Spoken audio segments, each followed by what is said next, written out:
तो दोस्तों आज के वीडियो में हम लोग बात करने वाले हैं कीबोर्ड में फंक्शनल कीज F1 से लेकर F12 तक के शॉर्टकट यूज के बारे में। नमस्कार दोस्तों, मैं हूं अभिषेक, आप देख रहे हैं टेक्निकल अभियंत्र। तो चलिए शुरू करते हैं।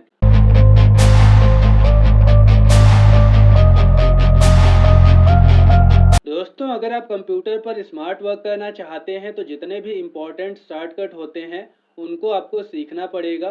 तो यहाँ पर हम सबसे पहले F1 की को देख लेते हैं। मान लीजिए आपने कोई भी सॉफ्टवेयर ओपन कर रखा है। अगर आपको उस सॉफ्टवेयर से रिलेटेड कोई भी हेल्प चाहिए हो तो आपको F1 दबाना होगा। जैसे ही आप F1 प्रेस करेंगे तो यहाँ पर आप लोग देख पा रहे होंगे MS वर्ड से रिलेटेड हेल्प का ऑप्शन यहाँ पर खुल जाता है।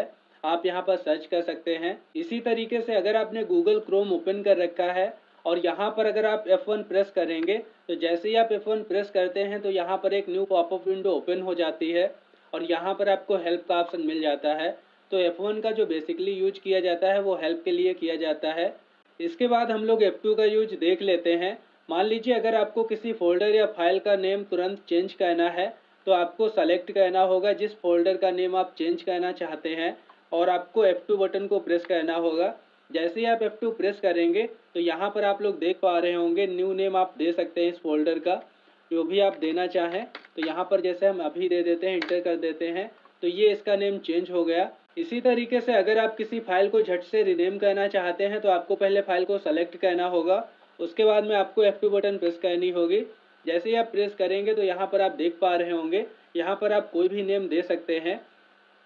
इस तरीके से आप कुछ भी रख सकते हैं और इंटर कर सकते हैं। इसके बाद मान लीजिए आपने MS वर्ड ओपन कर रखा है और यहाँ पर आपने कोई डॉक्यूमेंट बनाकर रखा है, तो उसे प्रिंट करने से पहले अगर आप उसका प्रिंट प्रीव्यू देखना चाहते हैं तो आपको कंट्रोल बटन दबा के रखनी है। उसके बाद में आपको F2 दबाना है। जैसे ही आप कंट्रोल प्लस F2 करेंगे तो यहाँ पर प्रिंट प्रीव्यू शो हो जाएगा। तो यहाँ पर आप देख सकते हैं कि प्रिंट होने के बाद में वो डॉक्यूमेंट आपका कैसा दिखेगा। इसके बाद में हम लोग F3 का यूज देख लेते हैं। तो यहाँ पर हम अपना MS वर्ड ओपन कर लेते हैं और यहाँ पर हम एक पैराग्राफ को सेलेक्ट कर लेते हैं। सेलेक्ट करने के बाद में आपको कीबोर्ड से शिफ्ट बटन को दबा के रखना है और आपको F3 प्रेस करना है। जैसे ही आप F3 करेंगे तो यहाँ पर आप लोग देख पा रहे होंगे जो पैराग्राफ के वर्ड थे वो अपर केस में हो गए हैं। इसी तरीके से अगर आप शिफ्ट बटन को दबा के रखेंगे, फिर से आप F3 करेंगे तो यहाँ पर लोअर केस में हो जाता है पूरा पैराग्राफ। इसके बाद में फिर से आप शिफ्ट बटन दबा के रखिएगा और फिर से F3 दबाएंगे तो यहाँ पर आप देख पा रहे होंगे फिर से ये सेंटेंस केस में आ चुका है। तो यहाँ पर F3 का जो यूज होता है वो केस चेंज करने के लिए होता है। तो आप इस तरीके से कर सकते हैं। इसके बाद में हम लोग F4 का यूज देख लेते हैं। मान लीजिए मैंने यहाँ पर कोई एक विंडो ओपन कर रखी है।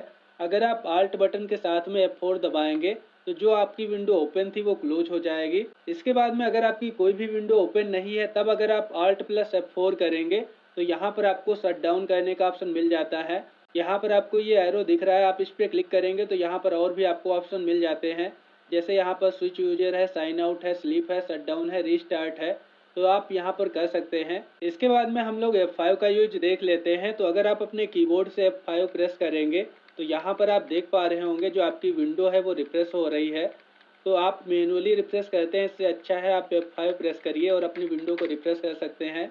अगर आपने MS वर्ड ओपन कर रखा है, यहाँ पर अगर आप F5 प्रेस करेंगे तो आपका फाइंड एंड रिप्लेस का डायलॉग बॉक्स ओपन हो जाएगा। यहाँ पर जैसे आप किसी पेज पर जाना चाहते हैं तो आपको इंटर पेज नंबर करना होगा। अगर आप अपने बनाए हुए डॉक्यूमेंट में से कुछ वर्ड फाइंड करना चाहते हैं तो आप फाइंड कर सकते हैं। अगर आपको किसी वर्ड से कोई वर्ड रिप्लेस करना है तो वो भी आप कर सकते हैं। इसके बाद में हम लोग F6 को देख लेते हैं। मान लीजिए आपने MS वर्ड पर कोई दो फाइल ओपन कर रखी हैं। तो यहाँ पर अगर आप दोनों फाइल को एक साथ देखना चाहते हैं तो आपको कंट्रोल शिफ्ट उसके साथ में आपको F6 से दबाना होगा। तो यहाँ पर आप लोग देख पा रहे होंगे ये दोनों फाइल एक साथ ओपन हो रही हैं जब आप इन तीनों बटन को यूज कर रहे हैं। इसके बाद में हम लोग F7 को देख लेते हैं। मान लीजिए आपने MS वर्ड ओपन कर रखा है और यहाँ पर आपने कोई पैराग्राफ टाइप किया हुआ है। अगर आप यहाँ पर स्पेलिंग चेक करना चाहते हैं तो आपको F7 दबाना है। जैसे ही आप F7 प्रेस करेंगे तो यहाँ पर स्पेलिंग एंड ग्रामर का आपको डायलॉग बॉक्स ओपन मिल जाएगा।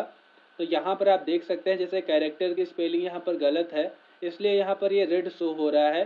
तो नीचे आपको यहाँ सजेशन में दे देता है कि आप इसे सही कर सकते हैं। अगर आप इसे इग्नोर करना चाहते हैं तो यहाँ पर आपको इग्नोर वंस का ऑप्शन मिलता है और यहाँ पर इग्नोर ऑल का ऑप्शन मिल जाता है। तो आप अपने हिसाब से कर सकते हैं। इसके बाद हम लोग F8 का यूज देख लेते हैं। मान लीजिए आपने MS एक्सेल ओपन कर रखा है और यहाँ पर आपने कोई एक फाइल बनाई है, तो अगर आप यहाँ पर अभी एरो की यूज करते हैं तो आप देख पा रहे होंगे एक सेल से आप दूसरे सेल में जा रहे हैं।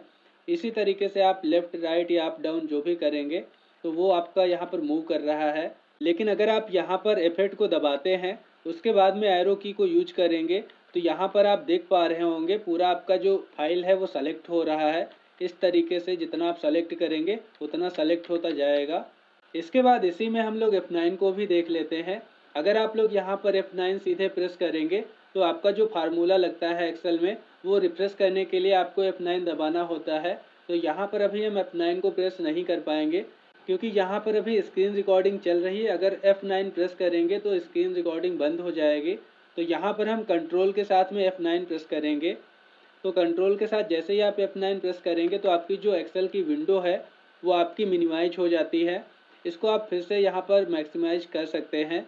इसके बाद में हम लोग F10 का यूज देख लेते हैं। तो मान लीजिए आपने MS वर्ड ओपन कर रखा है और यहाँ पर अगर आप विंडो की के साथ में F10 प्रेस करेंगे तो यहाँ पर आप लोग देख पा रहे होंगे ये जो मेनू होते हैं इंसर्ट में, तो यहाँ पर इनका एक एक लेटर शो हो रहा है। जैसे होम का यहाँ पर H शो हो रहा है, इंसर्ट का N। अगर आप अपने कीबोर्ड से उस लेटर को दबाएंगे, जैसे हम यहाँ पर N प्रेस करते हैं तो यहाँ पर देखिए इंसर्ट मेनू ओपन हो गया है।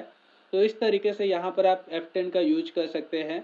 इसके बाद हम लोग F11 का यूज देख लेते हैं। मान लीजिए आप कोई भी ब्राउज़र यूज कर रहे हैं या फिर कोई वीडियो देख रहे हैं यूट्यूब पे, वहाँ पर जब आप F11 प्रेस करेंगे तो आपकी स्क्रीन फुल स्क्रीन मोड में हो जाएगी।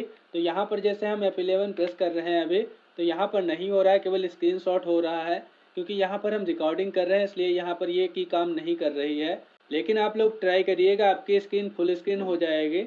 इसके बाद में हम लोग F12 का यूज देख लेते हैं। मान लीजिए आपने MS वर्ड पर कोई फाइल बना रखी है। अगर आप यहाँ पर F12 दबाएंगे तो यहाँ पर आपको सेव करने के लिए ऑप्शन मिल जाएगा। यहाँ पर आप नेम भी रख सकते हैं फाइल का, जो भी रखना चाहें, और आप सेव बटन पर क्लिक करिए, ये सेव हो जाएगा। इसी तरीके से अगर आपने एक्सेल पे कोई फाइल बना रखी है, यहाँ पर भी आप F12 करेंगे तो यहाँ पर भी सेव करने का ऑप्शन मिल जाता है, तो आप सेव कर सकते हैं। तो इस तरीके से आप फंक्शनल कीज को यूज करके कंप्यूटर पर स्मार्ट वर्क कर सकते हैं। तो आज के वीडियो में बस इतना ही। अगर आपके मन में इस वीडियो से संबंधित कोई क्वेरी या कोई डाउट है तो आप कमेंट बॉक्स में पूछ सकते हैं। दोस्तों, अगर आपको सबसे कम समय में बेहतर और सटीक जानकारी चाहिए तो आप हमारे चैनल टेक्निकल अभियंता को सब्सक्राइब कर लें। फिर मिलते हैं एक न्यू टेक वीडियो के साथ। धन्यवाद।